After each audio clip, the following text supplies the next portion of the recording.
One of my favorites, the pride of Scotland, like I said, joining us right now, Bear Jew, Paul Craig. There he is. Paul. How you doing, my friend? Long time no speak. Yeah, man, it's the only time I seem to be on this is when I do an amazing submission, which is like every other fight. I know. I mean, it's just, it's almost like, I feel like you don't get going in your fight until it gets a little bit dicey for you. A couple of punches to the face and then you're like, all right, I'm in this.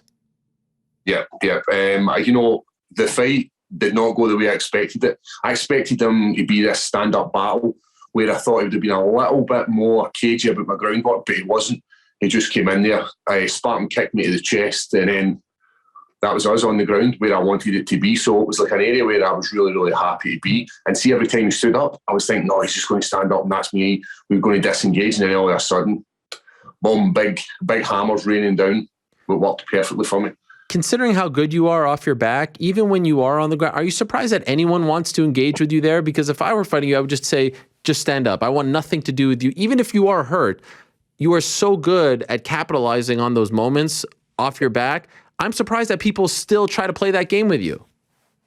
I know, I'm surprised myself as well. Like, I'm not saying I'm the best, but I'm very, very effective off my back in MMA. But it's that enticing somebody in, when you're raining down heavy shots, you get a wee bit excited. We've seen that with Ankalaev in the exact same position, and the exact same thing happened to him. Not only that, when it comes to like MMA, it's all about who's got the biggest nuts in it. It's about who's got it's bragging rights in it. Because if you beat me in jiu-jitsu, then you'd be like, Paul Craig has been claiming his jiu-jitsu as one of the best in our division, and I've just beat him. So it comes down to like, you want to showcase your grappling, because everybody in the division's got really good grappling. It's just how effective are you at utilising it in that moment. You've had some big moments in the UFC. You've been on some big cards. You fought in front of some really like hot crowds, right? You fought back home. You fought in the UK. How would you compare that one? This blew out of the water. We're just coming off of like a 2.5 year delay and fans being in events. So the UK people have been building for it, have been screaming for this. We should have had the London card just before the lockdown. Yeah. So people have been starved for live events, and I think that's what made this a bit more special. Everybody wanted to go, everybody wanted to experience this, so it just made it that much better. Not only that, the card itself, from top to bottom, was amazing. Like, where have you ever seen a card like this? This card could have been a main event, like a pay-per-view. It was just so many good fights on it. Like, I was doing my media and I'm watching these fights and the way they're playing out, and I was the third fight on, and after my fight, I knew, I was like, I'm not getting the bonus. These fights are all wild. We had Molly McCann with that elbow.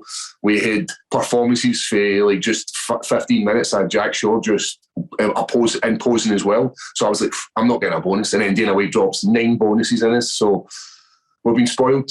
Yeah. What was your reaction when you found out about that? The bonus, everybody deserves something for their work. Everybody put on a performance, and we have the fighters meeting. And one of the things that they say, be it Dana or be it Mick or be it Sean, they always say, if you're sitting backstage and you want the bonus, go out and get it. Everybody did that. Everybody put on a performance, so everybody deserved it.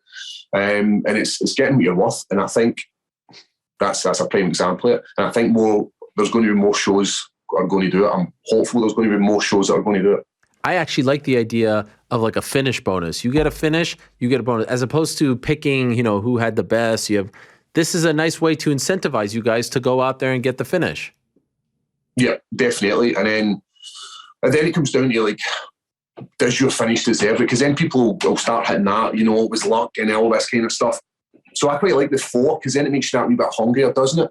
Yeah. As opposed to all I need to do is go and get a finish. If I want an extra 50 on top of my pay, I need to go out and put on a good performance and a good finish. When you saw, so like you said, you were third. Mokaev comes out, incredible debut. Then the crowd is a little bummed about Corey McKenna. Now you're up. Like, did you feel like, all right, I need to get? Because I felt after the Mokaev win, like something special is in the air here. It felt like it was going to be the Dublin card in 2014. Were you saying to yourself, like, I can't let these people down now. I need to keep this rolling? I did. But not only for the fans, it's for myself, innit? Like, I want to go out there and put on a performance myself. The last thing I want to do is go on and be flat and just be comfortable. I know I sound like I'm insulting people, but we watched Ankalaev a few weeks ago headline a show, and he done what he needed to do. He got the victory, and he barely came out of first gear. But this sport's about entertainment, and I wouldn't be happy with myself if I just went out there and done the bare minimum to get by. I think what you need to do is you need to go out there and put it blood, sweat and tears and give the fans what they want. And I know some people will be like, well, that's not what this sport's about. This sport's about longevity, and this sport's about looking after yourself. Sometimes you've just got to go out there and go balls to the wall. And you would know about that with the kilt, right? I mean, yeah. The kibbles. Yeah, my nuts, man, aye, the kibbles and bits. Yeah, that's right. That's right. that was a long time ago, but time flies, isn't it? What, 5 years ago. What was it? It was, I believe that was Woodley Thompson 2 in March of 2017. 209. 209, you were fighting. You remember who you fought? Ferguson and Khabib as well, wasn't it? Yeah. Aye, it's been a blank, my friend. Do you remember who you fought on that card? I do. I remember getting beat. It was Tyson Pedro, and he beat me first round. I remember hitting him a judo throw. He stood back up. I did the exact same move to him again, and then he managed to scramble, get on top, and start dropping elbows. And then the referee had to step in. I remember all my fights, and that was like a turning point for me. Whereas getting beat, never experiencing a loss before my career, because I was amateur, hadn't been beaten, professional, hadn't been beaten, had never tasted what a loss felt like. And the taste of that lasted in my mouth for a long time. And then I get beat off Khalil Roundtree, and then it was game over for me after that. Like I've said this to you before, I was out of the UFC.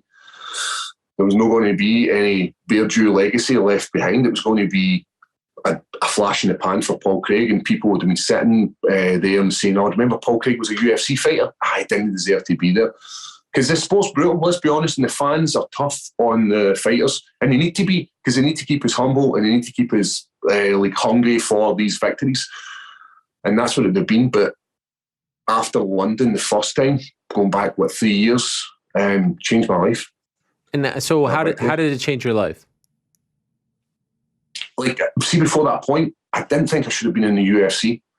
I didn't have the skills to back up. When you're sitting talking to people and you're trying to be entertaining, you're trying to tell them about what you're going to do, and you can physically tell them, but you can't actually do it in the octagon.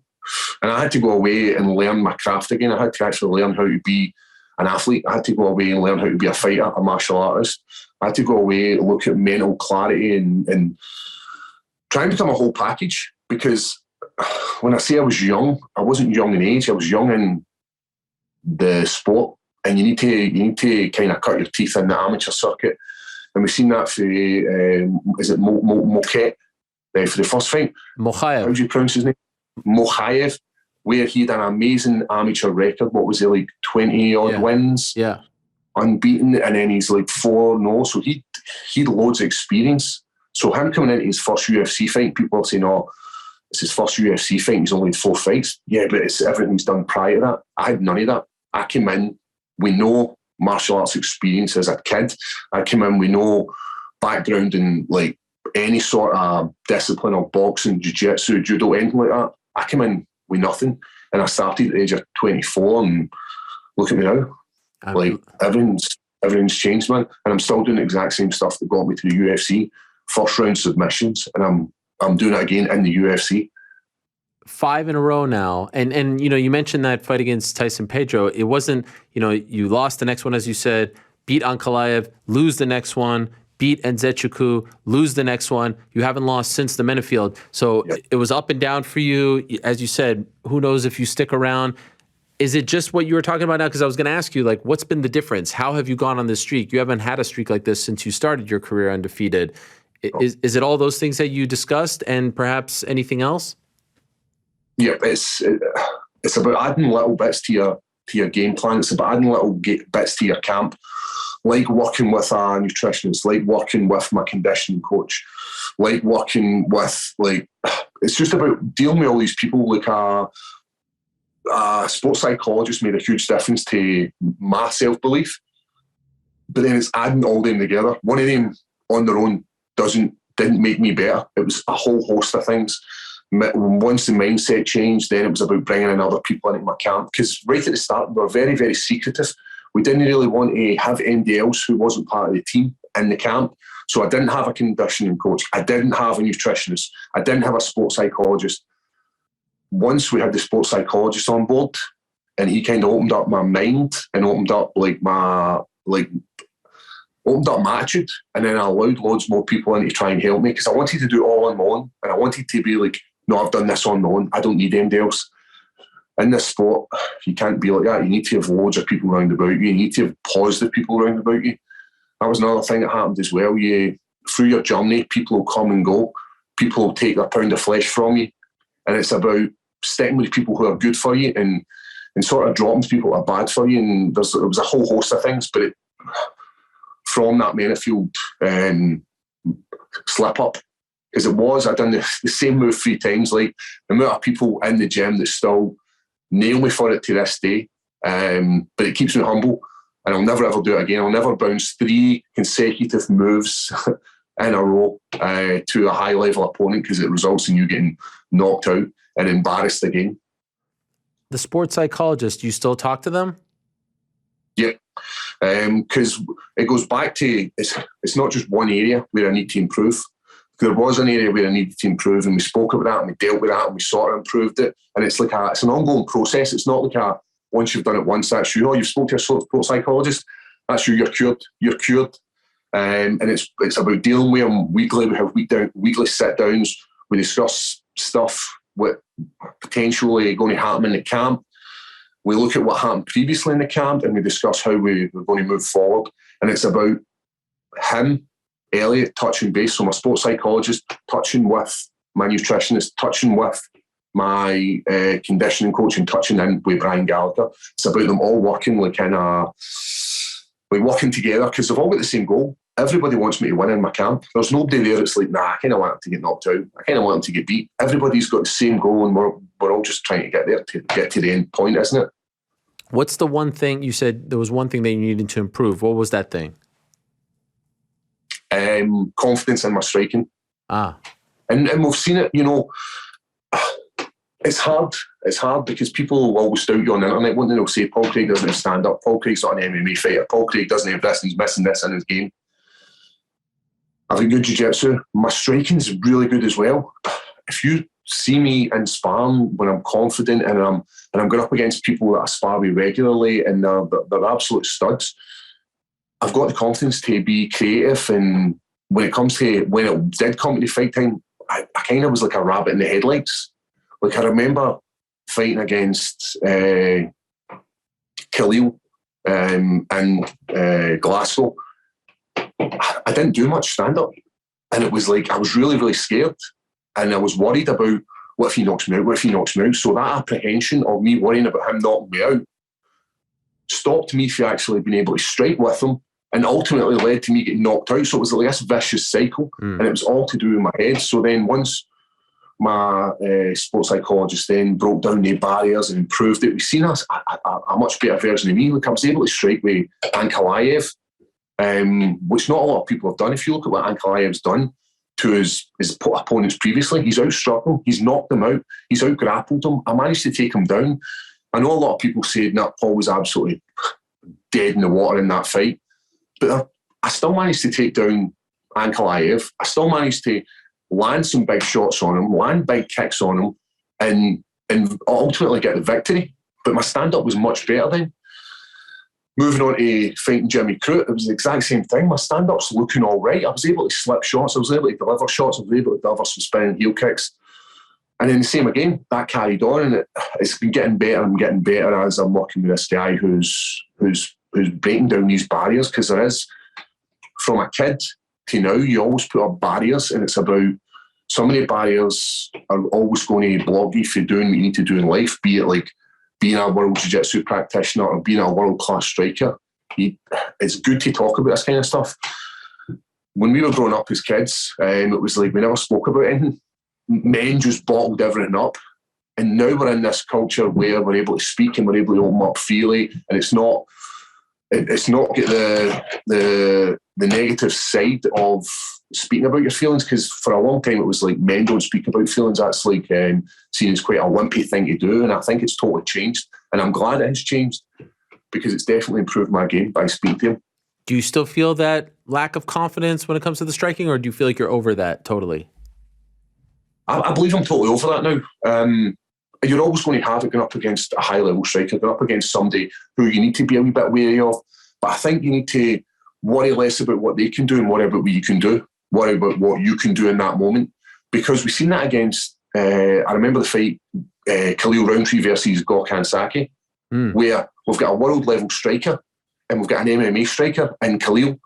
And Khalil absolutely flattened him. So I think it's about, he wasn't worried about how good Gokhan's striking was. He was worried about what he's going to do to him.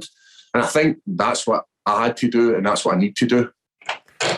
You have talked in the past about retiring at 35, but that's now off the table, right? You can't walk away now. You're turning 35 in November. No, it's you know, at 35, see, when I first started the sport, at the age of 24, I looked at the ages of the fighters in my division, and 35 seemed like a really good number. I felt like 35 was a number where you could leave the sport, still have your mental clarity, and still feel good about yourself. We had 2 years off there. The sport's evolved so much from when I first started watching the sport to now. I believe that I've got a little bit more mustard in the tub. There's like, you know, that wee bit of corner where you can't really get with the knife. You need to maybe get that wee bit of bread in. I've got that wee bit of mustard still left in me. I've still got loads of mental clarity. My fights don't go that long. And the ones that do go long, I typically don't eat a lot of headshots. It's mostly body shots, a lot of grappling. So I believe I've got something left in me. And after that victory at the weekend, I believe that I've got more to do in this sport, and I'm so close to being a name in this sport. Oh my! And after all the years that you have put in, I agree with you. You are very close, and you're shooting your shot. You asked for Anthony Smith. My understanding was Anthony and Ankalaev are about to be booked, but maybe you change their minds. If it's not Anthony, is there anyone else that makes sense for you? You know, I'm always looking up, and I've fought the guys at the back of me, and I've fought the guys that are just coming in. I believe I've done my dues. I've paid my dues. Yes, you have. There's guys in this sport like Prohaska who have literally had a couple of fights. And I'm not saying that it's a bad thing, but he's had some amazing fights. And don't get me wrong, he came in as a very experienced athlete to the UFC, but he's only had a few fights in the UFC where there's guys toiling. And I believe I've toiled. I've fought all the guys up and coming, and I've shown the UFC what I can do. And there's never been a time where Mick Maynard's sent an email saying, "Can you fight this guy?" And I've said, "No, I don't really want to fight him. I'm scared. I don't really want to do that. He's not a favourable fight." If the UFC sent a name, then I've said, "Yep, we'll take it." There's not even any going back and forward. Can we have this guy? Can we have it here? I've said yep, because it's the attitude I've got where I've not got long in the world of MMA, and to be the best you can be, you need to go up against the best, and you need to find a ways to beat them. Because I was underdog out of that on Saturday night. Everybody thought I was going to get beat in the stand-up. Everybody thought I was going to get beat in the jiu-jitsu. But it's about showcasing what you've actually got and showcasing what you've not shown. And I know I've got still so much more to show in this sport. You've only seen a very, very small part of my jiu-jitsu game, and you've only seen a very, very small part of my striking. There's more in there. So is there another name ahead of you that you want? You know, we've seen Thiago Santos against Ankalaev, and I don't want to be picking fights with guys who are on a losing record, but he's still fought for the title. He's still in the top 10. He's still a household name. So that would be an interesting fight. The same again for Ozdemir, the same again for Dominic Reyes. All these guys are guys who I would fight. I thought Anthony Smith, because he's 5. Oh yeah, it's a great one. Where I want to be. He's a grappler, or he likes his grappling. We've seen him submit Devin Clark with that triangle, and I'm always wanting to see who's got the better jiu-jitsu. Who is it? Who's the guy in this division with the most devastating jiu-jitsu? That's what I want to know. I love it. Are you giving yourself a new age? Like now that 35 is not an option, are you saying 40, 38, or you're just letting it go? I'm just letting it go. I'm just going to ride the wave. Yeah. The wave, sometimes you go to the beach and the waves are small and sometimes they're big. I believe right now that's a big wave I've got. And when the wave starts to slow down and get a bit smaller, then it's about time to jump off the boat and maybe paddle off to the side of the water. But right now, the wave's massive. And hopefully the UFC get behind me. Hopefully fans get behind me and are like, you know what? I kind of like this guy. I kind of like this getting beat up and dropping the submission. Because let's be honest, watching that fight Saturday night, I bet there was people who have never seen me fight before and been like, Paul Craig, he's done. He's done here. Yeah. Listen, he's about to get knocked out and it's game over for him. And then there's people who know how I fight and are like have seen me fight before and fight the exact same way and are going to be like, no, he's still in. Our guy, our Braveheart is still in there, man. He's got a wee bit left in there. And I showed it on Saturday night, like against a top level opponent. Like he went the distance with Glover, not Glover. He did go the distance with Glover, didn't he? He lost the division with Glover, and he's fought the best guys in the division as well. Yeah. So to get a victory over him is a feather in my cap. And it's not one of these victories where you're like, he's getting older, because that kind of haunts me with the Shogun fight where he's like, he's getting older. He's not the fighter he was. No, this guy's coming into his peak. Yeah. He's 27 years old with a record of like 30 fights. So you can't put it down to the fact that he's old, he's worn out, he's all this. No. This was the best version of him we had. And he tried to put me out within a couple of seconds. Like every shot he was delivering was heavy. Every shot he was looking to land was to finish that fight. And I'm happy with how I rose to the occasion. Well, I'm delighted for you. What a great story. Congratulations on the win, on the winning streak. I'm still waiting for you one day to explain to me where the nickname comes from, because I get asked about it all the time. But when you're ready, you let us know. Next time I'm in the States and you're there, we'll grab a beer. You'll tell me? We'll talk about it, man. We'll talk about it, bro. All right, Bear Jew. Thank you so much, Paul. Congratulations, my friend. Thank you. Talk to you soon. There he is, Paul Craig.